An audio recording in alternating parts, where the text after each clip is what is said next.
Vivimos tiempos convulsos en la patria. Pareciera que fuera una pesadilla. Ojalá fuera simplemente eso, una pesadilla. Casi 2 años y medio de un gobierno que ha traicionado la voluntad del pueblo, un gobierno neoliberal, puro y duro. Recortes sociales por todos lados, en materia laboral, en materia social, volvimos a las escuelas del milenio, paros en el sector salud, recortes a los derechos laborales, la firma de una carta de intención con el Fondo Monetario Internacional. Nuevamente el país entregado a las corporaciones mediáticas. Está también, por supuesto, el poder de las corporaciones mediáticas haciendo lo propio, encubriendo los actos de corrupción del régimen. Y lo más grave de todo es que ha habido inclusive muertos. Están ahí los 3 compañeros del diario El Comercio. Está ahí también la dramática situación de un activista de los derechos humanos como es Julian Assange, entregado a la justicia o la injusticia de Estados Unidos. Y bueno, todas estas consideraciones nos recuerdan aquella época nefasta que vivió nuestro país allá por los años de 1984 a 1988. Y es por eso que en esta ocasión, en La Colmena, hemos decidido entrevistar a uno de los referentes de la defensa de los derechos humanos en el Ecuador. Me estoy refiriendo a don Pedro Restrepo, quien nos ha acogido aquí en su hogar para conversar un poco sobre la situación del Ecuador de los últimos tiempos. Muchísimas gracias, don Pedro, por esta oportunidad. ¿Cómo está usted? Estoy muy bien, muy bien. Bueno, algunos problemas de salud que ahí los voy sorteando, pero en general tranquilo y bien. Decíamos antes de esta entrevista que en los últimos meses hemos asistido a un gobierno neoliberal. ¿Cómo usted evalúa la gestión del gobierno de Lenín Moreno durante estos casi 3 años de régimen? Que es un gobierno de derechas. ¿Podríamos hacer una suerte de parangón con el gobierno de León Febres Cordero? ¿Cómo usted lo valora? Desde luego, esto es total y absolutamente una regresión total al conservadurismo, ¿no? Y a todos los gobiernos que sucedieron al gobierno de Rafael Correa, que hizo verdaderos cambios en este país. De tal manera que todo lo actuado, todo lo caminado, que a las personas que tenemos un poquito de tiempo en este mundo, que hemos vivido acá en el Ecuador ya casi 50 años, que hemos visto tantos gobiernos pasar y caer, ¿no? Nos abrió un hálito de esperanza de que las cosas por fin iban a cambiar y de hecho empezaron a cambiar, ¿no? Entonces de pronto ver que llega al gobierno una persona que se suponía que también tenía, digamos, la misma ideología o la misma esencia de trabajo y de gobierno, pues fue elegido por ese mismo gobierno y de pronto, en una sorpresa total, traiciona una causa, que así es, no hay que ir con eufemismos, y de una vez por todas le dice a las fuerzas regresivas del país: perdonen por 10 años que ustedes no mandaron y vengan otra vez y manden, ¿no? Es muy grave. Aparte de la persecución, aparte de todas las conquistas sociales, laborales y de dignidad, que también hay que hablar, que otra vez vuelven a foja cero, ¿no? Muy grave y muy triste. Entre uno de esos problemas dramáticos de la situación actual está el problema de la migración. Usted mismo ha migrado a su país de origen, ya tiene algunos años acá, décadas en el Ecuador. ¿Cómo evalúa la política migratoria del actual régimen? Hay muchos compañeros venezolanos que están viniendo acá al Ecuador a buscar mejores días para su familia. ¿Qué opinión le merece la postura institucional del gobierno de Ecuador? Bueno, primero que todo, hablemos de qué es la migración, ¿no es cierto? El ser humano, y en general se puede decir que los seres vivos, pero más el ser humano, su esencia es migrar, ¿no? Se supone que la vida humana, en sus primeros inicios, se inició en el África, ¿no? Y de ahí las migraciones, por miles de razones, climáticas, cerebro humano que se fue ensanchando, y por lo que sea, el hombre se apoderó de la tierra, ¿no? Y del mar. De tal manera que eso es algo innato y natural en el ser humano. De tal manera que eso no hay que llamar a rarezas, ¿no? Yo, sí, estoy en el Ecuador desde el año 1970 y soy inmigrante, efectivamente. No por razones económicas, no por razones políticas, no por razones étnicas o por lo que sea, ¿no? Sino que como profesional me ofrecieron un puesto acá en una gran empresa y me vine y se enseñaron con mi trabajo, yo me enseñé con el país y aquí hice una familia y me quedé, ¿no es cierto? Y entonces aprecio y quiero el país como el país en el que he estado viviendo y trabajando y teniendo todos los problemas normales que se tienen durante 50 años. Yo creo que el Ecuador, en general, a través de la historia, ha sido un receptor amable de la migración, ¿sí? Aparte de la xenofobia que siempre existe, ¿no? Aparte de del abuso del poder, sobre todo a niveles policiales, ¿no? De la prepotencia, de tratar siempre de aducir que los problemas que se presentan no es por las situaciones sociales de los países, sino porque llegaron colombianos o llegaron venezolanos, ¿no?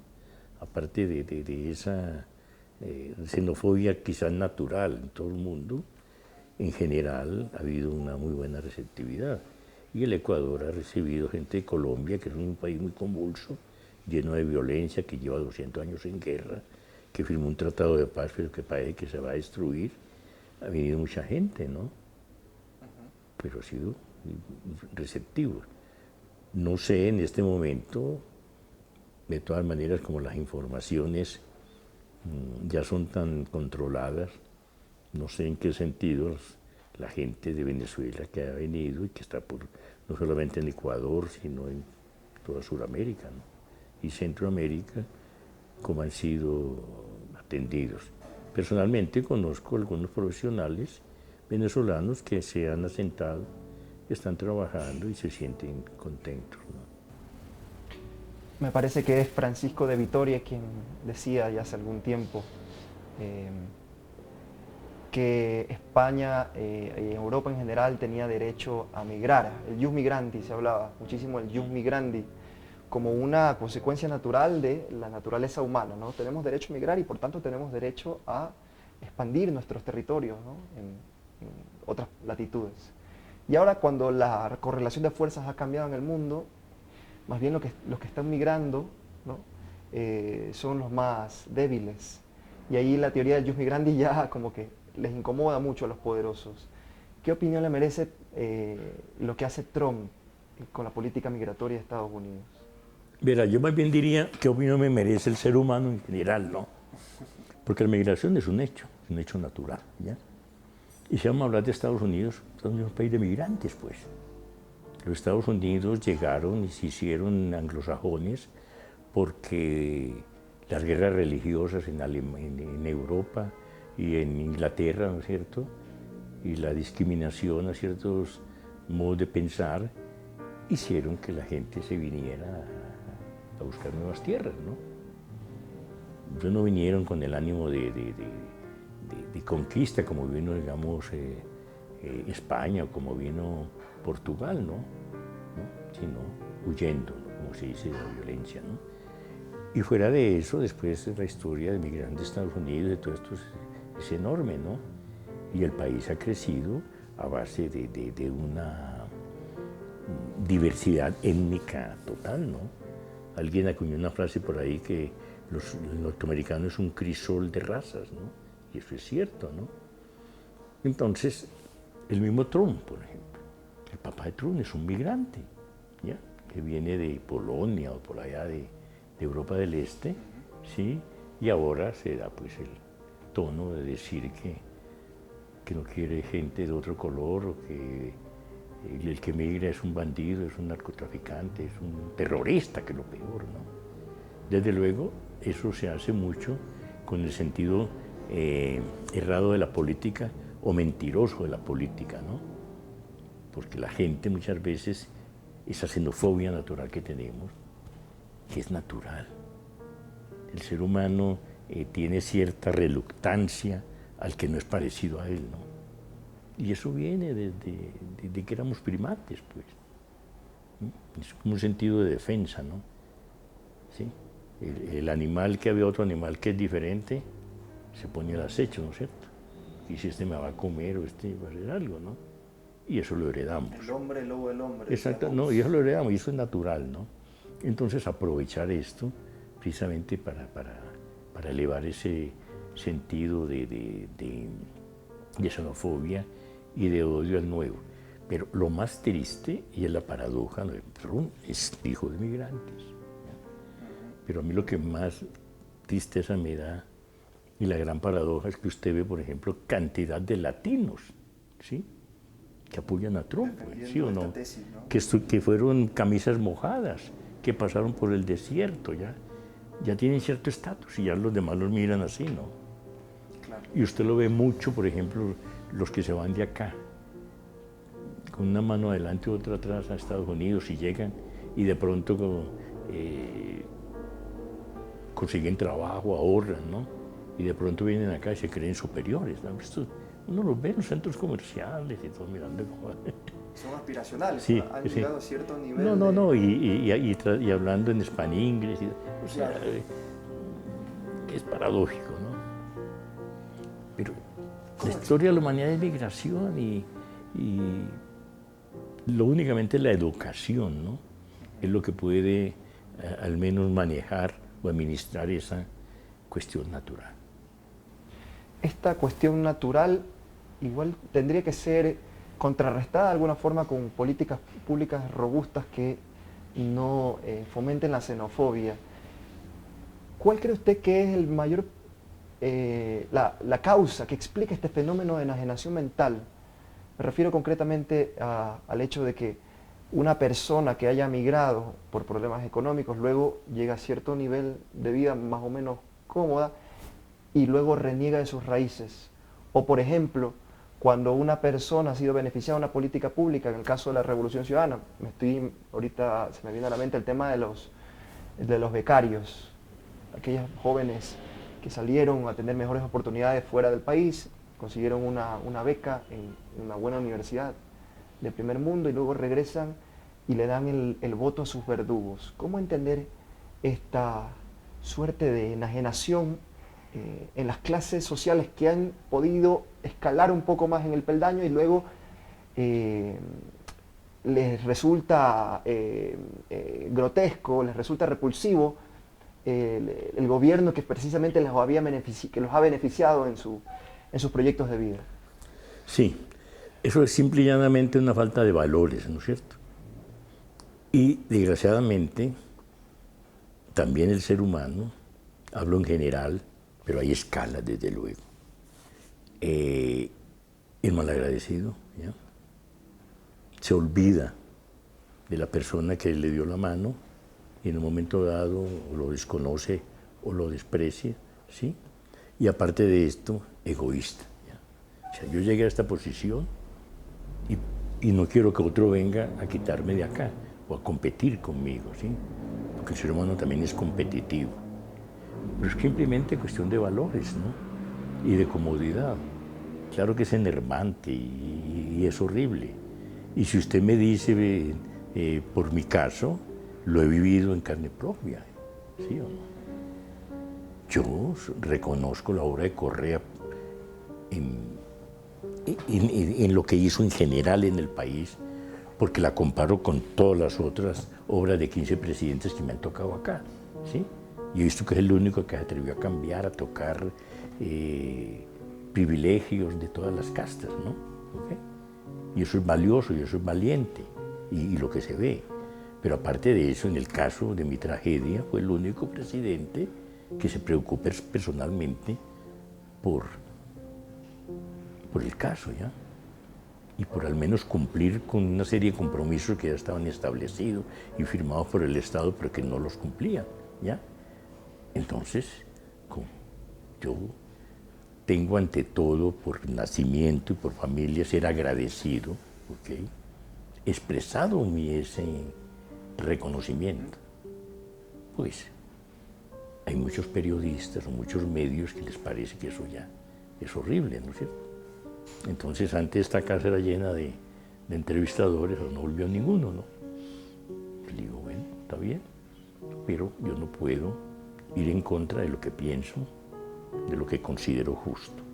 Eso es simplemente falta de valores, ¿ya? De malagradecimiento. Es como el hijo, ¿no?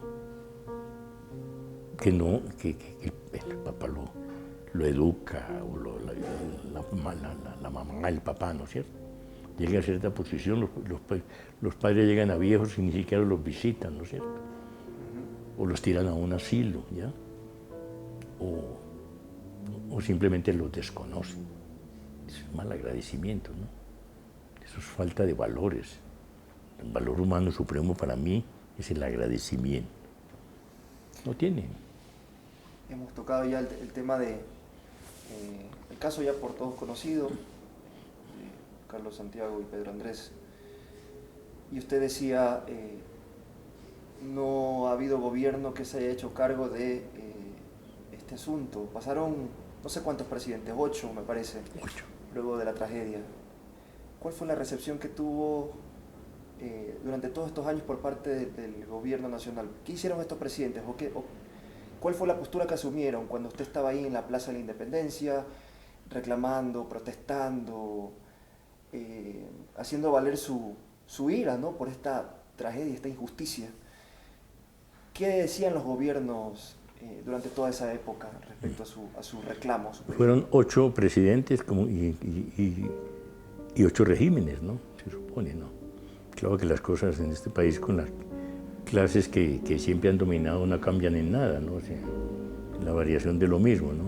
Siempre privilegiando a sus gremios, ¿no?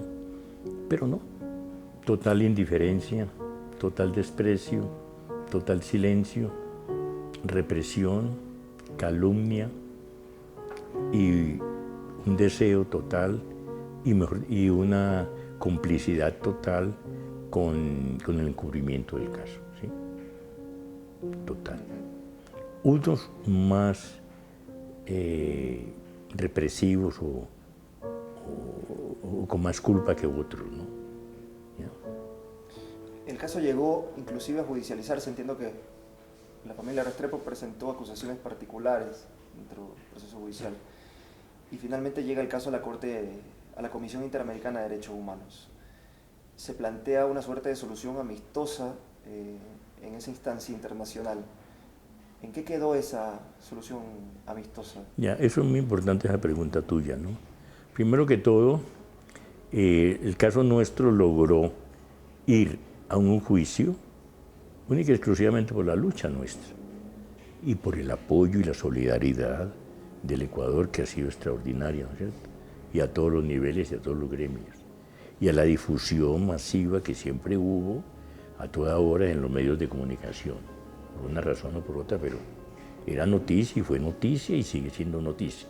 Ahora no tanto, pero lo fue mucha, ¿no es cierto? Entonces todo eso creó una atmósfera de presión y una atmósfera que los gobiernos se vieron motivados a hacer algo, ¿no?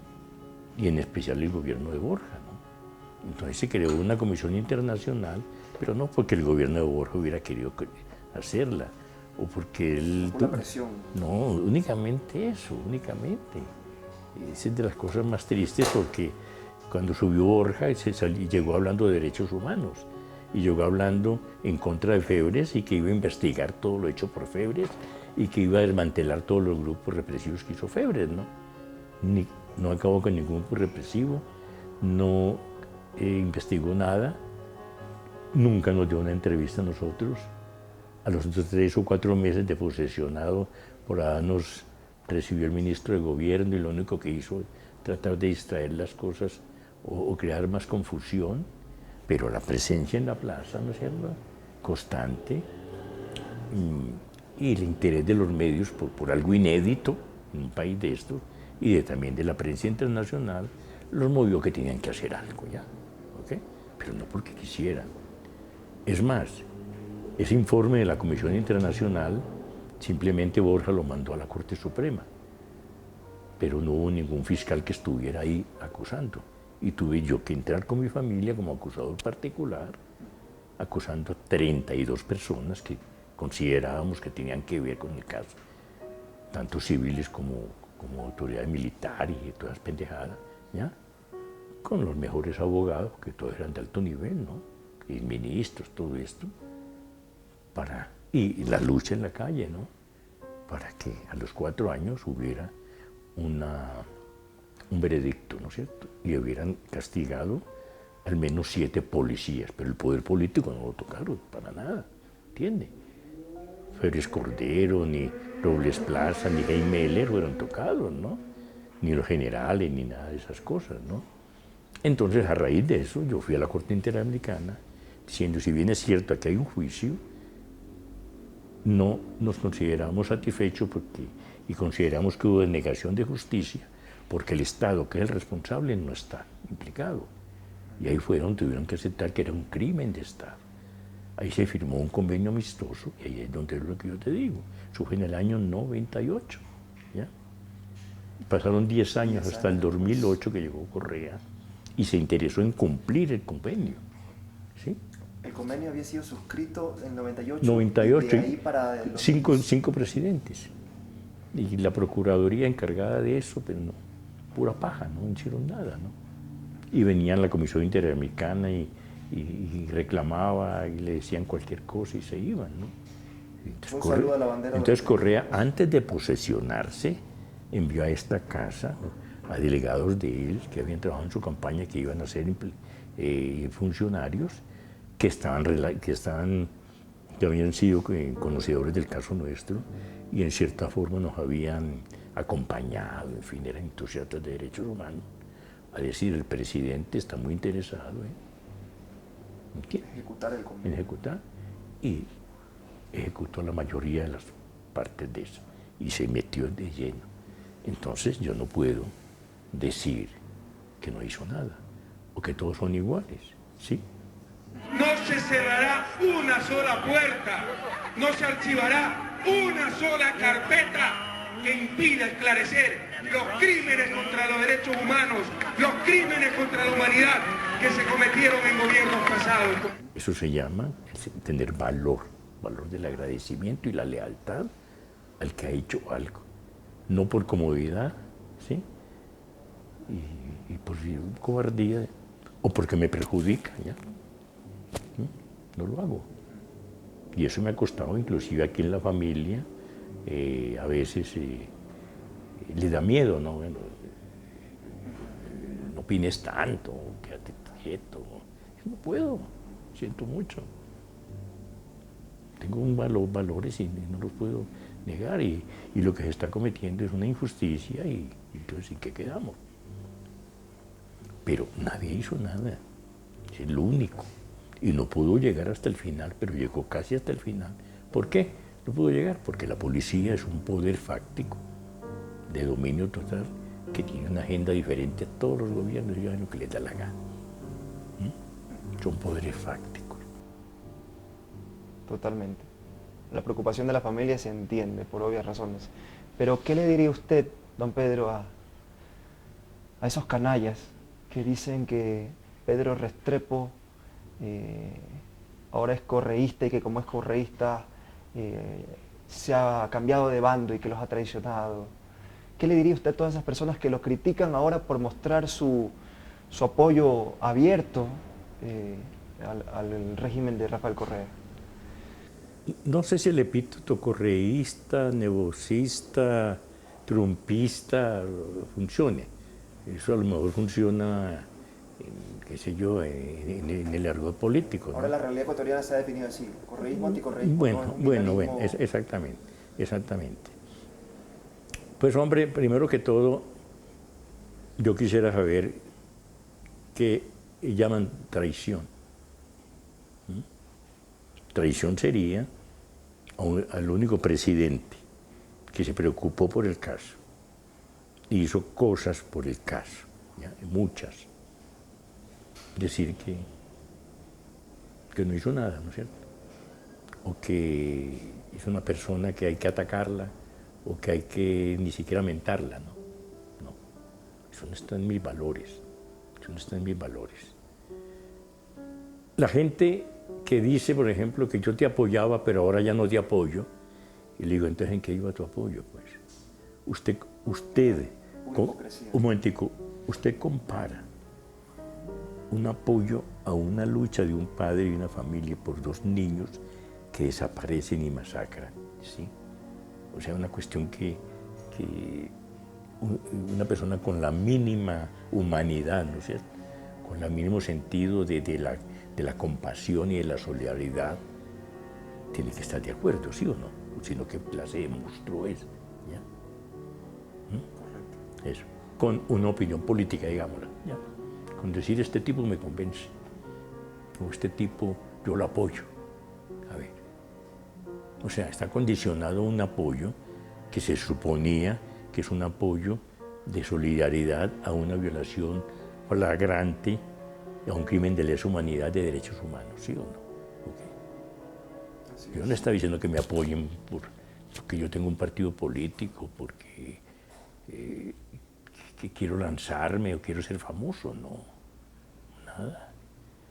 Y ese el apoyo tampoco lo he pedido, ¿ok? Si lo dieron es porque les nacía, o aparentemente les nacía. Entonces, confundirlo uno con entonces, ahí se da uno cuenta del nivel intelectual. Es un nivel intelectual. Una persona con... Claro que hay otros que se dicen intelectuales y piensan lo mismo, ¿no? Y se creen pues ya diferente. Entonces, como decimos en mi tierra, es confundir la mierda con la pomada, ¿ok? O usted apoya una lucha por la familia, por la vida, por la dignidad, por la justicia, y retira esa lucha cuando usted dice que le gusta a este tipo, cuando fue presidente, o que aprecia un trabajo de alguien. Entonces, ya, ¿y cuál es el apoyo? Ese tipo de gente nunca apoyó, nunca fueron sinceros, y no lo necesito tampoco. Yo no estoy sumando votos, pues. Yo no estoy sumando like, ¿ya? Claro. Muy allá, pues. ¿Cómo valora usted, don Pedro, la entrega? Porque es lo que ha habido, una entrega de uno de los adalides del periodismo mundial. Me refiero al caso de Julian Assange. Al principio el gobierno de Ecuador había dicho que había suscrito un compromiso con Gran Bretaña, que no iba a ser extraditado a los Estados Unidos. Luego vimos, porque todos vimos esa escena en la que los gendarmes ingresan a la embajada ecuatoriana, sacan a Julian Assange y lo embarcan en un bus. Finalmente nos dimos cuenta de que ese supuesto compromiso no existe.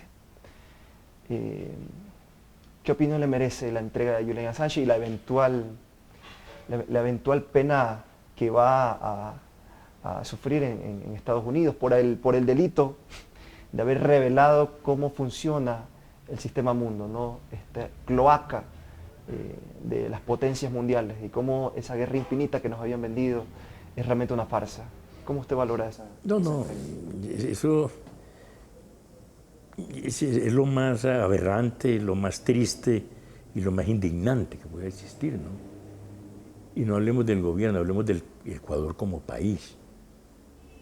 El derecho del asilo es un derecho sagrado, es un derecho que existe desde que la humanidad tiene racionalidad, desde los griegos, de todas partes, ¿sí o no? Y es inviolable por cualquier régimen que sea, ¿no? Entonces, desde ese punto de vista, se está violando un derecho humano inalienable, ¿no es cierto?, y natural, lo cual es horrible. Fuera de eso, tratar con subterfugios y con mentiras de tapar semejante felonía, ¿ya?, es muy propio de Lenín Moreno, el presidente, o sea, un tipo sin palabra, un tipo de doble faz, un tipo que no tiene valores, pues es falta de valores, ¿no es cierto? Aparte de eso, de las mentiras que están ahí clarísimas, demostrar de una forma por demás aberrante esa sumisión al imperio norteamericano, ¿no? Quien dice, ustedes son los que mandan, hagan lo que quieran, déjenme gobernar, o denme plata, préstamo, o cualquier cosa, y yo les entrego a este, ¿no? Que lo matan, qué pena, ¿no?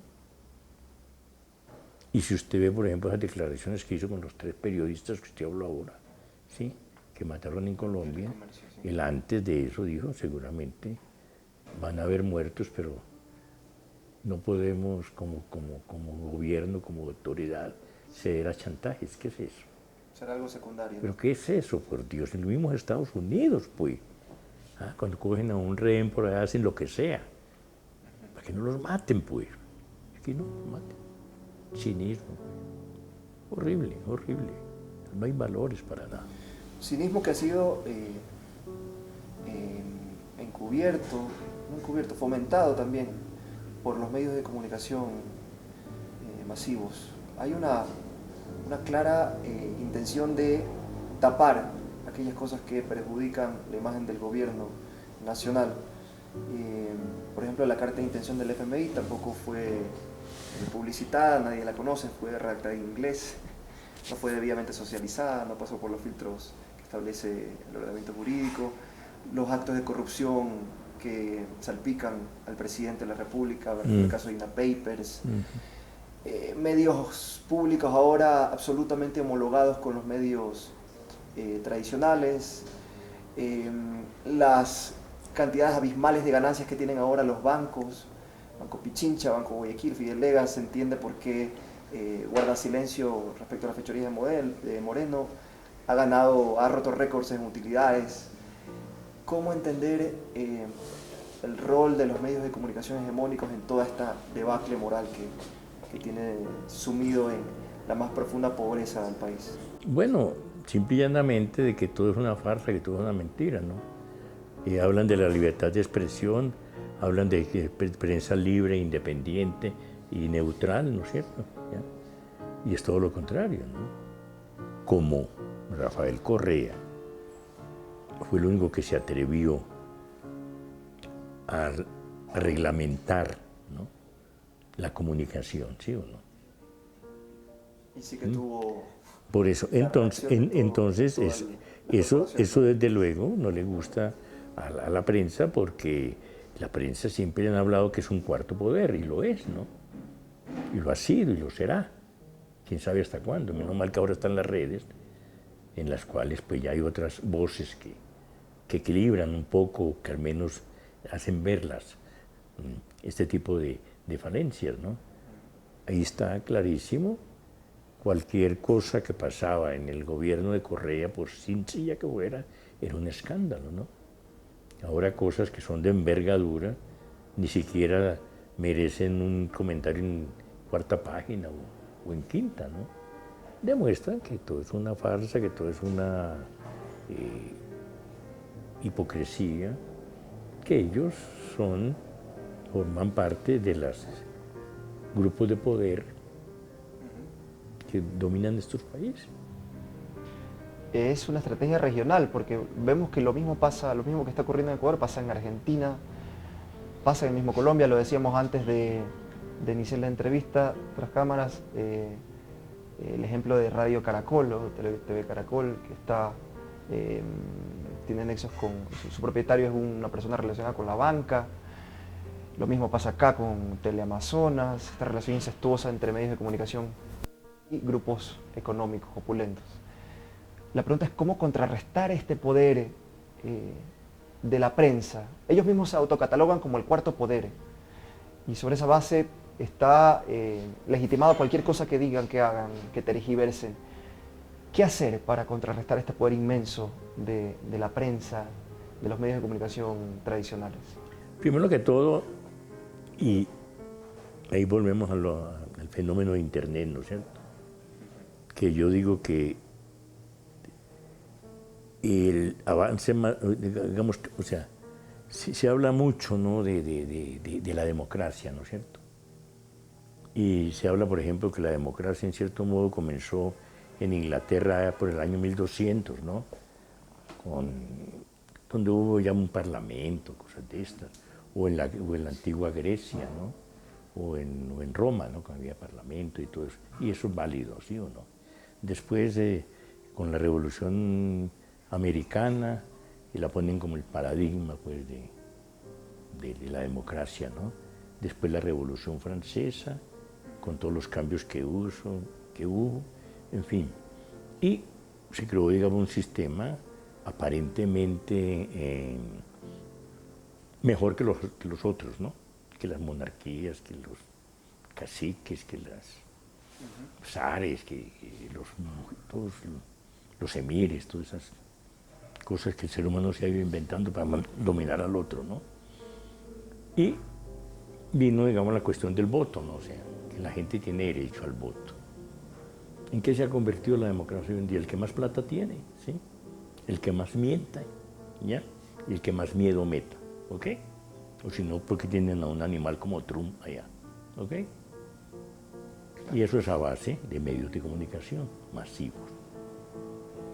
Pero el Internet, para mí, es la verdadera democracia, donde ustedes, jóvenes entusiastas, pueden poner una voz, ¿no es cierto?, y hacer hablar otras voces y dar otro sentido de la vida. Eso es lo que hay que hacer, o sea, escuchar otras voces, leer otros conceptos, ver otros noticieros, ¿no?, para ver el en vez de la noticia, ¿sí o no? No únicamente que el CNN, que BBC, que que son los mismos, ¿no? Entonces, ahí sí usted se va formando un criterio y no traga entero, sino que tiene su criterio. Y toma con pinzas de acá y toma con pinzas de acá. Pero eso es educación. Pero si usted únicamente ve una sola noticia, ve una sola información, ve un solo medio, usted está como un caballo cochero hacia allá. Siempre. Es educación. Y en eso la juventud juega mucho. Y está la herramienta del Internet, las redes, pero hay que saberlas usar también. No estar 8 o 10 horas ahí chateando tonterías en vez de ver informaciones del mundo y de gente pensante y de ideas que hay por todo lado, para irse formando un criterio y ver dónde, si esto que está acá es acertado, es mentira o es un engaño, y lo sigo o no lo sigo, la única forma, ¿no? Sin duda que las redes son una herramienta para poder disputar un poco el sentido común que estamos perdiendo, ¿no? Pero también hay un riesgo en las redes, que es la llamada posverdad, porque cualquier cosa que se diga ahora en las redes, cualquier calumnia, cualquier tergiversación de la realidad, eso es asumido sin mayor cuestionamiento por las personas que están constantemente en estas plataformas. Vivimos en la era de la posverdad y me parece que le he escuchado a usted hablar sobre este concepto, ¿no? Está girando en torno siempre a esta problemática. ¿Qué es la posverdad y cómo hacer para que la juventud de ahora, o los famosos millennials, como les decimos ahora, puedan utilizar estas formas, estos instrumentos de disputa del sentido común de forma efectiva?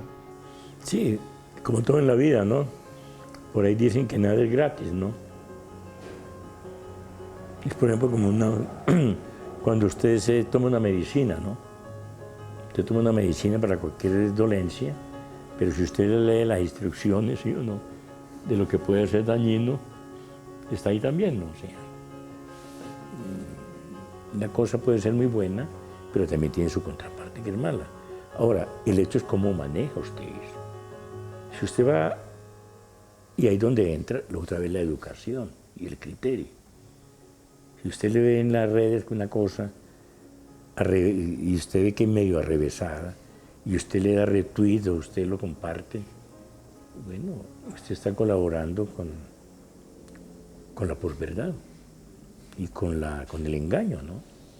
Es cuestión de criterio nomás. Ahora, las redes también tienen una problemática que es, por ejemplo, que es una cloaca de insultos también, ¿no es cierto? Claro. Pero en cierto modo, si usted, como que se sí, envalentona más, sí, ¿no? pero si usted lo ve en otro sentido, ¿sí? Aunque es censurable, o sea, yo no voy a insultar a nadie, pues jamás. Si tengo un argumento, se lo pongo. O si veo que lo que me insulta es tan estúpido, yo simplemente lo elimino, sí, punto. Lo elimino. O sea, una persona de esas no me interesa, de interlocutor, o que me siga, o que esté o no esté, no me interesa simplemente. Voy a poner a polemizar todo el día e insultarme, ¿no? Pero quizás, y ahí venimos un poco también a la democracia, aunque es censurable, pero también da como un respiro a la gente para desahogarse. Gente que en su vida ha tenido oportunidad de opinar, ¿ya? Claro. Entonces ahí se cree ya con poder, ¿no? De opinar y opina. Entonces en su ego le satisface. Que no está bien, pero es humano. Pero es el usuario, uno como usuario es el que tiene que ser selectivo y ver qué sirve o qué no sirve. Y volvemos a lo mismo, educación, lectura, ¿ya? Humanismo, intelectualidad, que desgraciadamente falta mucho. Yo creo que las redes sociales son un instrumento para poder decir otro relato, ¿no? Tener otra interpretación de la realidad. Y en ese sentido, como usted decía, sí, son positivas. Pero me da la impresión de que en relación a todo lo que está pasando en nuestro país, las personas que nos sentimos indignadas, a veces tomamos el Twitter o el Facebook como una suerte de terapia colectiva, donde podemos ahí nosotros decir aquellas cosas que están mal, indignarnos conjuntamente, pero ¿serán suficientes las redes sociales para poder contrarrestar lo que está pasando en el país? Es decir, estas políticas neoliberales nefastas que están llevando a la economía en un punto sin retorno, porque ya han atado estos compromisos fascistas de la ley de fomento productivo, llamado eufemísticamente así, porque es una ley del reparto, ya están atados a compromisos internacionales. Y vemos que la institucionalidad no funciona, que los órganos de control están cooptados por el poder de las oligarquías. ¿Serán suficientes las redes sociales para poder recomponer el Estado de Derecho? ¿O es que hace falta más calle? ¿Qué otras acciones, qué otros cursos de acción tomar para poder revertir esta situación? Desde luego no es suficiente, ¿no es cierto? Pero es un elemento positivo. Y es un elemento que ha hecho revertir muchas cosas, ¿sí o no? Hoy en día, por ejemplo, cualquier funcionario, cualquier político, cualquier persona, tiene que cuidarse mucho porque lo están grabando, ¿sí o no? Le están tomando una foto y lo están publicando. A nosotros mismos en La Colmena Sí. nos ha intervenido. No. Hoy en día, entonces, el chapa que antes abusaba y hacía lo que le daba la gana, ahora lo graban, lo sacan en la red y puede ser objeto hasta de juicio, pues. Pues eso es bueno, ¿no? Es positivo. Pero es la eterna lucha. O sea, ¿cuál es el problema de la humanidad? El problema del ser humano ante todo. Que el ser humano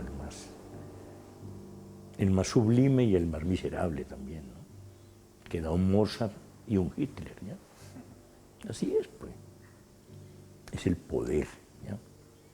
El poder es la base de todas las desgracias. Y todos queremos poder. Y tenemos un poquito de poder y lo ejercemos, ¿ya? Sobre el que está debajo.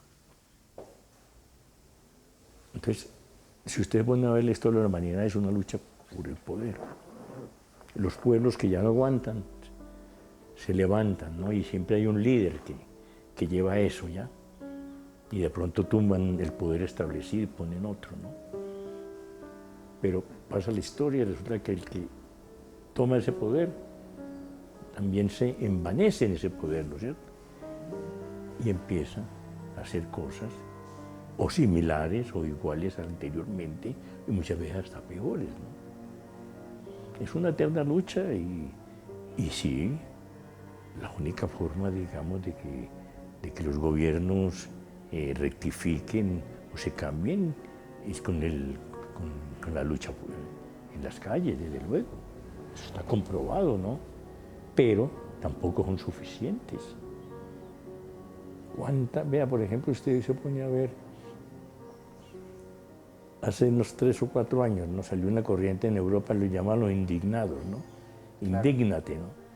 Un filósofo, un hombre muy pensado, un hombre ya de 90 años, acuñó esa frase y comandó eso, ¿no? Y eso se llenaron las ciudades de manifestaciones y la juventud entusiasmada, poco a poco, todo quedó en nada, ¿no? De pronto, en España surgió el partido Podemos, ¿no? Claro. Que tenía eso, pero ha ido ese partido. De Ese partido también ya se ha ido metiendo a la institucionalidad, al partidismo, al puestico, en fin. Pero, o sea, hay que ser fatalistas, ¿sí? Ahora, mientras el mundo sea manejado por seres humanos, va a tener el problema del poder mal utilizado, que por lo general es así, y unos juzgados y otros ostentando, ¿no? Ahora, esos poderes también se caen, ¿no? De pronto el que tenía mucho poder o aparece masacrado en la calle o simplemente ya no es nadie, ¿no? Y perder el poder es tremendo. O sea, yo soy todopoderoso y no tengo nada. O sea, el castigo está ahí mismo, ¿no? Está ahí mismo. Pero hay que luchar, o sea, y por los ideales, ¿no? Ustedes tienen un colectivo con pensamiento de justicia social, ¿no es cierto? Es positivo. Y es hecho por jóvenes, ¿ya? Eso va calando y va creando conciencia también, que es suficiente. Todo el mundo sigue evolucionando. Y hoy en día hay un problema, eso sí me parece muy grave, que el mundo se hizo totalmente capitalista y consumista, y acabamos con el planeta, pues. Y creemos cada país no piensa en el desarrollo, ¿no es cierto? El Producto Interno Bruto, ¿ya? ¿Ya? O la tasa de crecimiento. ¿Y esto qué es eso? Es más contaminación, más cambio climático, más desperdicio. Y sobre todo que nos han vendido esta idea de que el progreso es puro crecimiento económico, ¿no? El PIB de un país es lo que mide qué es lo que Inmaterial, desarrolla un país. Y un consumismo tonto, ¿no? Pero eso, y está impuesto. China se supone que es un país comunista, pues. Y es más capitalista que cualquiera, pues. Claro. Y claro, ese desarrollo es tremendo, ¿no? El problema es una cuestión de distribución. Y ¿no? yo me alegro mucho que surja, porque los Estados Unidos necesitan a alguien que los pare, pues, ahí sí no podemos del todo. Pero, como decía Galeano, la utopía sirve para caminar, pero nunca llegas a ella. Nunca llegas a ella, pero sirve, es un paso, un camino. Y la humanidad, a raíz de ese, y de pensadores, y de idealistas, ha hecho muchos cambios. Es indudable que el mundo es diferente a lo que era hace 100 años, 200, ni hablar 1000 años, ¿no? ¿Cree usted que la región, esta vuelta hacia la derecha en el cono sur, esta arremetida a la derecha esté por mucho tiempo instalada en América Latina? ¿O cree usted que el progresismo va a salir bien librado de este desafío? Eso depende de nosotros, pues, de los que creemos en que las cosas deben de cambiar o que tienen que ser un poco diferentes. Si somos indiferentes, nos comen, pues. Pero si alzamos nuestra voz, si damos el voto, si es que votamos por alguien que consideremos o formamos parte de eso, formamos parte de ese cambio, ¿no? Estamos, don Pedro, a casi 2 años de que a casi 1 mes o 2 meses de que la Colmena cumpla sus 2 años de existencia. En ese contexto queríamos aprovechar esta entrevista para pedirle a usted que nos dé un mensaje a la audiencia que nos escucha a través de nuestras plataformas virtuales. ¿Qué implica esta lucha para los jóvenes? ¿Cuál debería ser la acción de la juventud frente a tanto atropello de los derechos humanos? Y sobre todo a las personas que nos dedicamos a la comunicación contrahegemónica, los jóvenes que estamos en esta lucha de ideas. Bueno, mismo que todo yo felicito su colectivo de gente joven que de una forma espontánea se dedican a hacer comunicación en las redes y a propagar, digamos, ideas diferentes a las de moda, ¿no? o a las eternas, ¿no? Y que están, digamos, en un sentido de progreso y que el mundo cambia. Esa es la mejor forma de colaborar para un mundo un poco más equitativo y un poco mejor. Las agresiones, ruedas los de palo que le ponen en el camino, las calumnias, todas esas cosas nos afectan, ¿no? Pero uno, si tiene un principio y si tiene una convicción de lo que está haciendo, tiene que seguir adelante, no puede dejarse amilanar ante eso. Hay que ponerse una meta, luchar por esa meta y de esa forma